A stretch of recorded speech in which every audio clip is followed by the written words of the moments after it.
Look at them. Take a good look. This is Billy and Mandy. If you saw them on your Instagram feed, you'd probably double tap and feel a little sting of jealousy. They are what the world calls relationship goals. He's an architect, she's a marketing director. Both of their families approve. Their physical chemistry is undeniable. If you were dating via a checklist, these two are a 10 out of 10. They are, quite literally, the perfect couple. But if you walked into their living room after the cameras stopped clicking, you'd freeze. They have everything but connection. They check every box, but they feel completely empty. And the terrifying part? Neither of them knows why. They are living inside the compatibility illusion. Welcome to Building Us. I'm Majestiq. Today, we are not talking about how to find the perfect partner. Today, we are talking about why finding the perfect partner on paper might be the biggest mistake you ever make. We are conditioned by society, by movies, and definitely by social media to look for a specific resume in a partner. We want the height, the job title, the shared love for hiking. We hunt for resume compatibility. But what we rarely check for is emotional compatibility. Resume compatibility gives you a great wedding day and good social status. Emotional compatibility gives you a happy life. If you are in a relationship that looks perfect but feels lonely, this video is your wake-up call.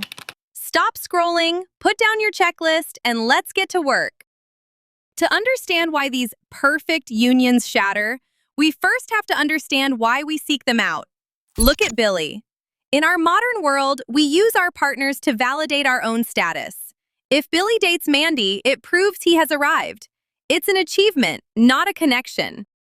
This is performative dating. They are performing the roles of a happy couple. We confuse predictability with peace. Mandy thinks because Billy is successful and predictable, he is safe. But safety isn't the absence of chaos. Safety is the presence of connection.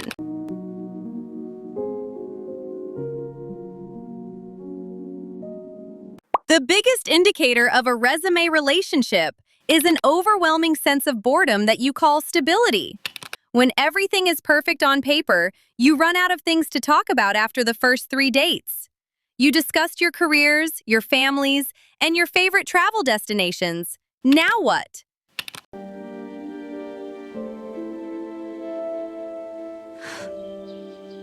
This is the quiet settlement. We settle for perfect because we are terrified of the unknown.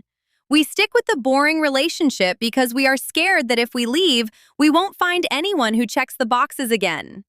Society applauds you for this choice, but your soul screams against it. The compatibility illusion works great until life actually happens. The moment real stress enters the chat, the beautiful facade that Billy and Mandy built starts to crack. Because resume compatibility doesn't survive reality.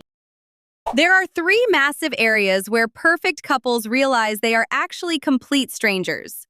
We call these the illusion shatterers.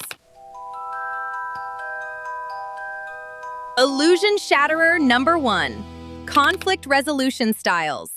Perfect couples boast that they never fight. In reality, that means one or both of them are suppressing their feelings to maintain the illusion of peace. Conflict is inevitable. Compatibility isn't avoiding fights, it's how you fight. Billy is an avoider. When tension rises, he walks away and expects things to fix themselves. Mandy is an anxious pursuer. She needs to talk now. Her pursuit makes him retreat more, and his retreat triggers her panic. They check the same boxes, but their nervous systems are constantly at war. That is a ticking time bomb for an affair or a quiet divorce. Illusion shatterer number 2, core values, specifically money. Resume compatibility tells you they both make good money. But core compatibility is about how you value that money. Billy equates spending with success. Mandy equates saving with security. They both have high incomes, but they will argue over every single purchase for the next 40 years. Illusion Shatterer number 3. Future vision. This is the hardest one.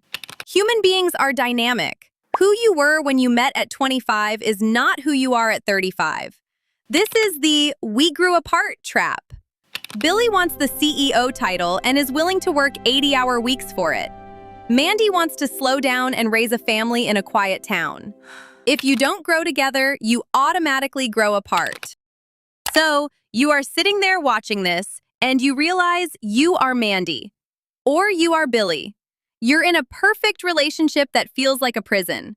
What now? Is your relationship doomed? Not necessarily, but the performative era is over.